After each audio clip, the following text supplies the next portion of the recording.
one, teachers not getting paid enough. 2, schools getting funding cut. Yeah. So it's like we start looking at like the funding part of the school. That's why I think a lot of this stuff started. I'm like, okay, what's the funding source? It's the state and local levels. Yeah. Right? And schools get funding. I don't know if people know, but schools get funding based off enrollment and attendance.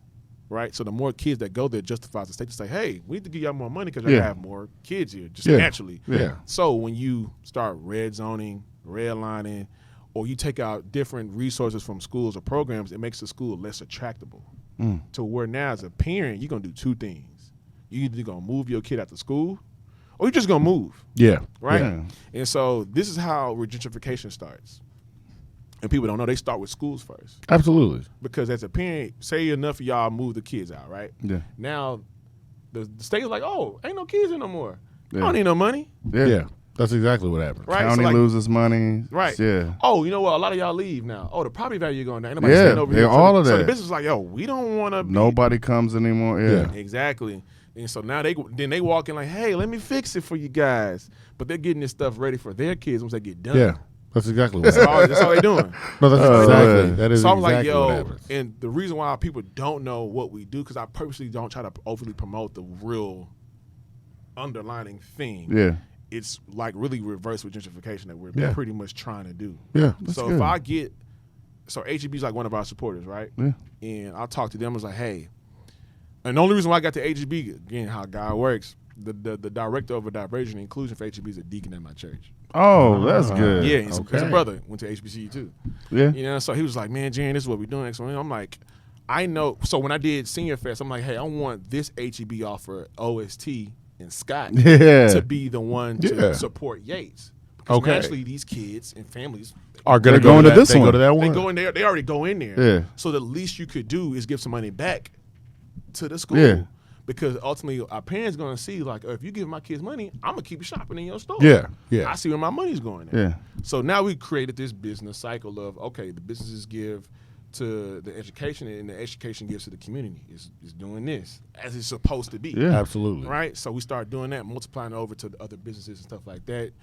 End up getting Whataburger. We got PepsiCo involved. Yeah. Because at the end of the day, I know that they want this demo of black and brown kids, too, though, because they want to market their stuff to them. Not only that, I mean, it looks incredible. Let's just play, you know what, any one of them. Maxo Kream, Meek Mill, pick one and we'll play it, because seeing it in person, seeing it in video, any really don't with do the it reading with justice. the rapper, it doesn't do it justice, but at least you can see now what you're kind of getting into. And I would say, like, once you see it, it makes you do yourself a disservice by not going and seeing it in person.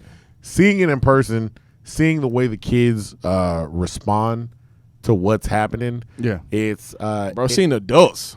Oh yeah, it's a lot of adults I can't read. That is true. That's true. That is true. That's true.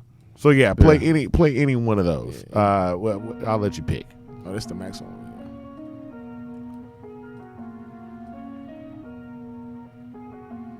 Listen, I always want to give you the reality of it, because I see a lot of this generation kids doing like a lot of permanent stuff, like tagging their faces, the hair, all that, you know what I'm saying? And not thinking about, okay, you doing that right now, what's gonna happen later? You know what I'm saying? This don't last forever. That's why it's good to, you know what I'm saying, have a plan B. And that's why with this tape, I want to put that out too, because my dad, you know, I'm Nigerian, so he really pushed for education. I like that's cool. giving y'all hope, giving y'all inspiration, because y'all are the future. You know what I'm saying? Yeah, I got this going on right now, but y'all the future. You know? Giving y'all my stories, because a lot of y'all probably ain't grow up like me. And that's cool, but y'all can still relate. And y'all can learn from my mistakes instead of making it. You know what I'm saying? So, like, I'm going to tell you a funny story how they even all that started. This is still summer 2018, going into summer. At this point, I quit my job in February. I did the Rockets event. I did Senior Fest. But I really have no money, because we're not making money off helping kids. Yeah. You know what I'm saying? I'm not about to do that. You know, so I get a summer job working at PV at the summer camp. So I'm driving back and forth to PV like every day. Damn. I'm probably at my lowest point at this point. I done ran up my credit cards, my savings gone. And I'm in this room on a downtime, and I'm watching a radio interview of them interviewing the Migos. and they made them read a Dr. Seuss book, but they had to rap. Oh, Yeah. man. Yeah. And that's when the boss say, wait a minute. This is a thing. I'm like, this is a real thing. And then prior to that, at Senior Fest, at Hot Talk, now they let them, in passing in school, they let them walk around with do-rags and headphones on now. Finally. Finally. So I'm like, y'all can do that? They was like, yeah. Yeah, it's like a fight depending on, but I feel like We just give it to them. I mean with your thing it's like, look, it's gonna happen. They're gonna steer.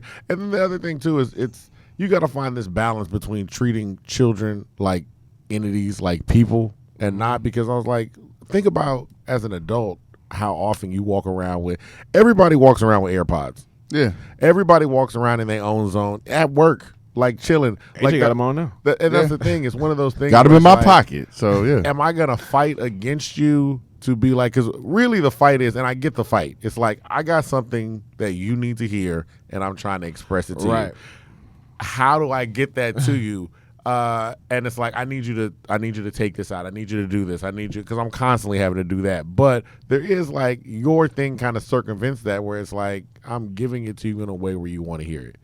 Yeah. I'm giving it to you in a way where you're gonna go seek it out anyway, They're real and it makes insightful it with more that. like Yeah. a job. Like, yo, look, this is what has to get. Like when you're at work as an adult, it's like, yo, I know a time and a place. I know this, and this needs to get done.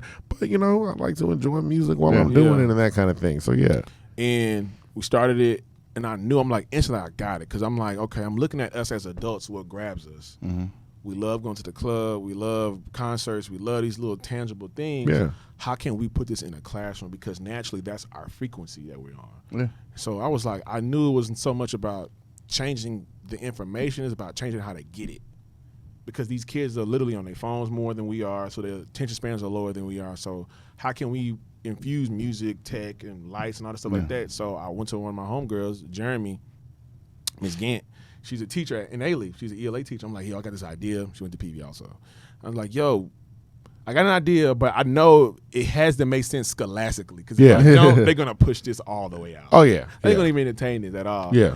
So she really actually wrote the actual full curriculum for Reading with a Rapper. Nice. So we actually have real ELA teachers a part of the program. They still teach to this day.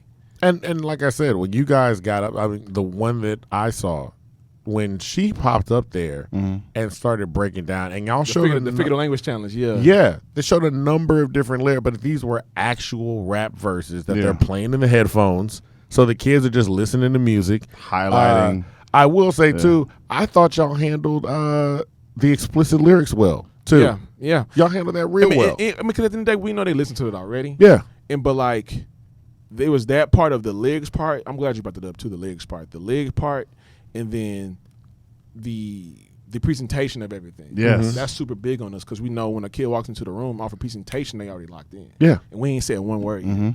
And they 9 times out of 10, they rooms don't look like that during regular classes. No. So they just like, wait, we got headphones. look, I'm gonna tell you, I said I was genuinely impressed by the fact that kids came in, because like when you put the headphones on, there's music already playing, and they came in and just kind of sat down, and like they kind of chilling with each other, but they're all sitting down. And I said, if you take your headphones off and you look, it's just a quiet classroom. It's just kids just kind of vibing and listening to music. And I'm like, yo, this is literally what teachers want. Like, when like, yo, come in, get your stuff, sit down. Like, that's it. But I was like, they were able to do this without giving out one instruction. Not one instruction. And we talking about 21st century. You can't be talking about 21st century education, but we doing like 1960s. Yeah, that's the same. Yes. So I'm gonna stay on the scholastic part. The scholastic part of that, we knew headphones scientifically make you focus more. We knew lights dictate your mood. So we know with the right song and the right lights, we can pretty much figure a mood out with you. And we knew that we wanted to make sure that ultimately, if not, you can pass star, it'll make you read and write quicker and faster because of how we give you the information. So they gotta do that part. From the school part, and that's been working really well. But from the business side of the artist side too, a lot of artists want to impact these schools and help kids, but they don't know how to. Some of them do, some of them. So we're like, okay, we don't approach artists as artists. We approach them as authors. When they do these albums, they're audiobooks. Yeah. All they're doing is expressing whatever they went through in life out. And it puts the rapper in a new light, because I will say, before that event, I mean, Maxo Kream is popping, he's bubbling up, He's got the RocNation. He keeps on building up. But some of the press about Maxo was not the best. So the funny story about Maxo was we were trying to do it at Hastings. Okay. 'Cause the thing where we were trying to always take rappers back to schools they graduated from. Yeah. So when they called us about like, yo, we want to do one with you, yada yada. I'm like, cool, let's take it back there. And they was just like, no. Nah. Because he's in the gang. I'm like, Absolutely. Yeah. But the thing was, I'm like, Stuff have you just ever happens. asked why? Yeah. And that's a huge thing. Right. That's a huge thing. Yeah. And he talked about it like, think about, man, I'm coming from a whole nother country to a place Exactly. where people don't know me. Mm-hmm. I probably got the quickest acceptance, and yes, it was from the street. Yeah. When the school was like, get out my face. Yeah. You know what I'm saying? Or Yeah. the kids were making fun of him. So I'm like, there's so many different things that probably went into that to why he even made the decision for himself. And he talked about his family life, his Yeah. father. He talked about it was very much like, oh, I'm looking at an author Yeah. speak about why I've made decisions in life. Mm-hmm. And This body work. it wasn't it didn't seem like he was glorifying anything. did in not. life. Not at So, all. like, so even like, again, and I'm not saying this because he's in the room, but like even with AJ, like reading rapper fits AJ so well, like we don't even, like when he comes to his part, like what we did with Maxo, we don't even do that. He literally just teaches the class. Like literally, he sits up there and literally just teaches. That's what's everything. And it's like you get this other context out of rappers that you don't get to see because they're still people. Yeah. They just have a gift of expressing themselves in a different way. Yeah. So we knew, okay, we wanted to do it from the scholastic standpoint, but how can we introduce pop culture into education and give artists a good time to promote to this demo still from a business music side? Because some of these kids might not even know who AJ is by 30 minutes. They're like, yo. And we've seen it. Like, he'll walk in the rooms. They don't know who he is. By the time he gets done, they're downloading his music. That's cool. So now we're making him money Yeah. in 30 minutes. Yeah. We gave Yeah. him a fan or a person in 30 minutes. Yeah. We're doing something way more quicker and faster than a label can't do. Yeah. Yeah. We're walking you to your demo at a time that you can't Yeah. get them because they're in school majority of the year. That's true. And you're walking into a demo with kids, and everybody know kids make money. Yeah. Yeah. Kids are the future. Like They're kids, the ones I that, mean, everything that they're doing now is trends. I keep looking. I've been reading articles about the girl, the TikTok girl. Oh yeah, she's the one that did the dance. Renegade dance. Yeah, she wanted. Yeah. And it's just like that little girl has the nation of children dance, because I've seen that dance and I've heard. First of all, I didn't even know that was a real song. I didn't know that was a real I thought it song was either. just a song that they just kind of threw out, and I'm like, yo, first of all, now I found out this is a real artist. Like, this is his song. He's like, yo, this little girl has made me money. Oh, you talking about what's her name? K Camp. K Camp. Yeah, K Camp. He shouted her out. He's like, yo, you have helped He had me. he got both of them in the video. Yeah. He what's just up. did a video with both of them, and he's like, "Yo, I'm a real artist. These girls have Brought K have Camp brought back." me Yeah. like money." Because I said, "Yo, I didn't even know this was you. I've heard this song everywhere, and it's synonymous with the dance and movement that I know." Because I know what this is, whether I see it online, whether I see a kid doing it in person, I see little kids doing it in the car. Yeah. Like, they do it everywhere, and it's Yeah. like that fan base is there. Yeah. And they spread stuff quickly because they ain't got jobs. They ain't got nothing else Yeah. to do. Like, I'll be Yeah. like, how y'all learn stuff so No quick? jobs, And no like, egos. I went home and Yeah. I practiced. Yeah. Yeah. And so we took the same concept of what we were doing with Senior Fest and how do we attach these brands to come in to support this? Because ultimately, like, education is a national conversation right now. Absolutely. Like national. So like with Microsoft, our first event we did for Reading Rapper was at the Microsoft store. Because I knew strategically that, again, AJ was the first person that did that event. We knew strategically that black and brown people don't go in that store at a high frequency. No. Yeah. They go to Apple. Yeah. All the reason why Yeah. we go to Apple, because all Apple did was grab our culture, put it around tech, and make it cool. Yeah. That's all they did. Yeah. Like That's literally all they did. most companies. So they with all do. Microsoft Yeah. actually has way better technology and it's an educational high value. I I'm like, totally agree with you. how can I Absolutely. give you my Yeah. demo but still stay true to who you are as a company? Yeah. And we bridge it together, and that's where the tech part comes from. So like now we're giving kids a Surface Pro that's like a digital pen and paper. Yeah. Yeah. So it's still in their lane and they already know how to use it. So it's not even hard for them to they get it like that. Yeah. So it was just an easy fix that we did like a private event. We invited the superintendents, teachers, and city officials. Amanda Edwards came, and then from there, that's how we got to City Hall. We did a pop-up for all the city council members and the mayor. We treated them like kids, so they can understand, like, yo, this is what's going on in our city, and you guys are pretty much at the focal point of it. So they was like, man, I forgot what hyperbole was, a personification. Like, so you can imagine the adult was like, yo, man, I forgot. Yeah. I can imagine what these kids going through. So they instantly got it then from there, and we were just doing pop-ups at schools, just here and there, and we were just doing them, just bringing artists in, doing it, and then I told my team, I was like, yo, I want to do Meek. They was like, boy, you're not getting Meek. That's impossible. Like, we just started like 5 months ago. How are we going to get Meek? I'm like, he coming here on tour. I'm just going to make it happen. I don't know how I'm going to make it happen. My homeboy that works for HBCU Buzz, his name is Luke Lawal. He called me. And again, I'm a believer when you put stuff in the atmosphere, God will bring it to you. Yeah. He calls me, he's like, yo, Atlantic is doing this thing where Meek Mill wants to get like HBCU bands to play his song, like a contest. I'm like, oh, shoot, we're going to preview. So I'm the plug out. So I get him in direct contact with the band director. People like, hey, this is what they want to do. Meek Mill going to promote it, yada, yada, for the song Championships. Yeah. So I got him that. I was like, yo, I need something from you, bro. He's like, what? I need to pitch Reading the Rapper to Atlantic about Meek. And he was like, what is Reading the Rapper? I kind of told him about it. And he was like, that's cool. This is dope. He sent it over to him, like a good maybe 4 or 5 weeks go by. Nothing. And he emailed like, yo, they want to do it. I was like, okay. Ding, ding, ding. Ding, ding, ding. So we did that. And we were planning on Meek. We were talking about Meek in November for him to do that in February. So it was like a 2-3 month process. Yeah. And he had just got out. So the whole prison reform yeah. stuff. So like y'all caught him at the time. Perfect time. The play was so good because we pretty much laid everything in his lap. We was like, yo, you already going to be here on tour. Yeah. We saw that you got a break. So like, we only need you for like 30 minutes. Yeah. You ain't gonna be your concert's that night. We need you during the day. Yeah. So they end up pushing. He ended up staying the whole weekend. So he stayed an extra day for us. That's nice. When we did it, it was like, yo, the kids that we're gonna bring in, all are boys under the My Brother's Keeper Redirect Juvenile program. So they were all on probation. That spoke to him. Yeah. Easy. Yeah, The reform absolutely. side. And when we saw in our data when we were first creating the curriculum, 85% of the kids that's in the juvenile system are functioning illiterate. Yeah. So I was like, yo, bro, what if I told you I can actually help kids learn how to read and write inside the system through your music? He was like, wait, what? It was like why wouldn't I do it? Yeah, absolutely. And then the mayor opened up City Hall for us on a Sunday to let us do it. We hosted it in City Hall. Microsoft was a part of it. Puma was a part of it. They gave all the kids this Puma reform shoe, so we're still doing good business. Yeah. We're still promoting the shoe to a market that they want, and it fits what the whole meaning of the shoe is, reform. Yeah.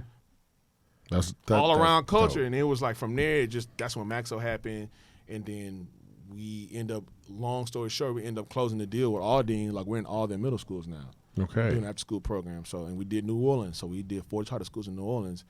And this is coming out when? This is going to be in about 3 or 4 weeks. Perfect. And so, like, we go from New Orleans, and now we're getting ready to do Reading Rap Atlanta. Okay. That's what's up. So we're going to Atlanta next week.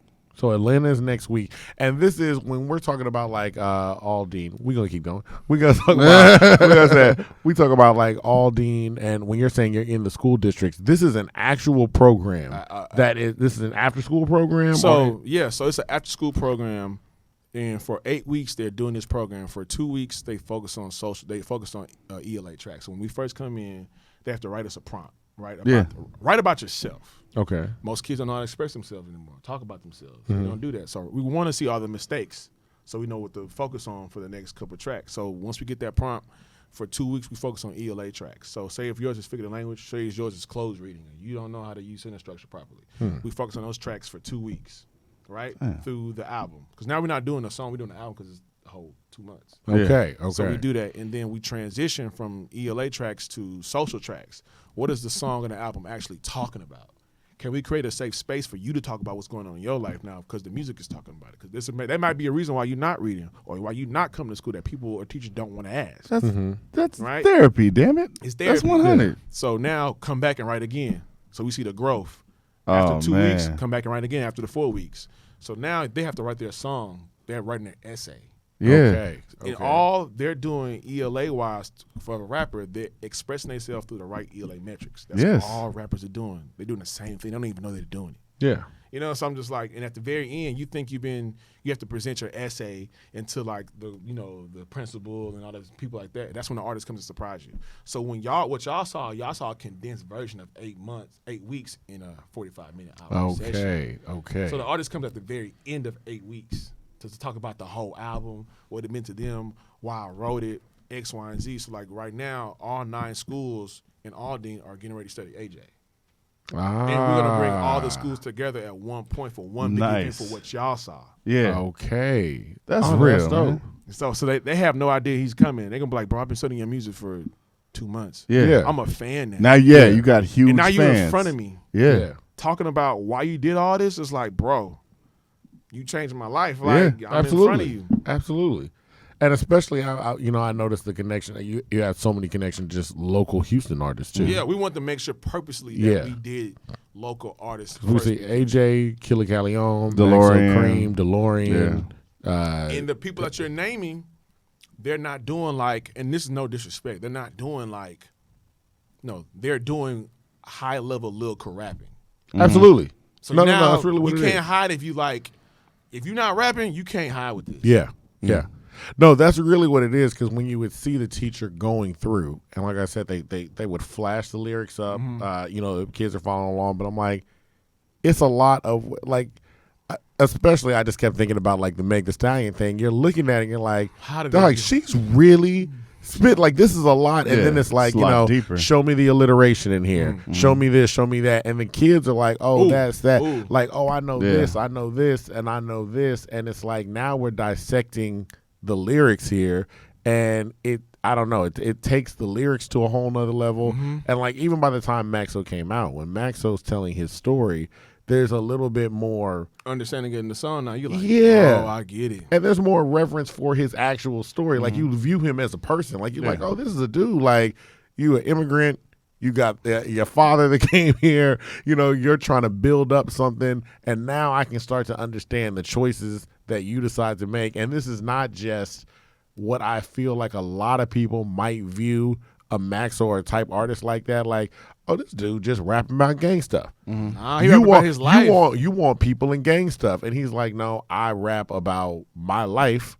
And even in his thing where he was like, I think y'all should get an education. Like, people was telling me to stop doing gang stuff. Y'all shouldn't be like, He's like, y'all want to get tattooed. He's like, why? He's like, why? He's getting a tat on your face. Like, he said it. I'm trying to get away from it. Exactly. Y'all trying to go to it. Like, nah. Yeah. But when you have somebody like that comes in and tells you that, it's like, it clicks to them. It's like that parent cool person moment. Yeah. You tell me the same thing, but if he walk over and he says it, it's like, oh, yeah, that's right, because Maxo said it. But you said the same. I know what you mean, but they had to go through it. Yeah. Like dealing like AJ. Yeah.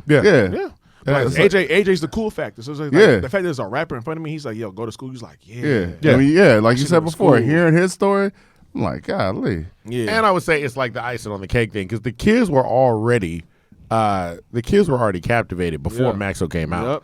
I thought this was going to lead out like Maxo out here, that's it. And then I'm like, man, when y'all get to teaching, this is going like that. But we do it the other way around. Kids were really into it before, to the point when Maxo came out, I felt like people kind of forgot he was coming. Because people was like, I was like, no, you knew why we was here. Yeah, for that one we did, because we couldn't, like, normally. Plus it was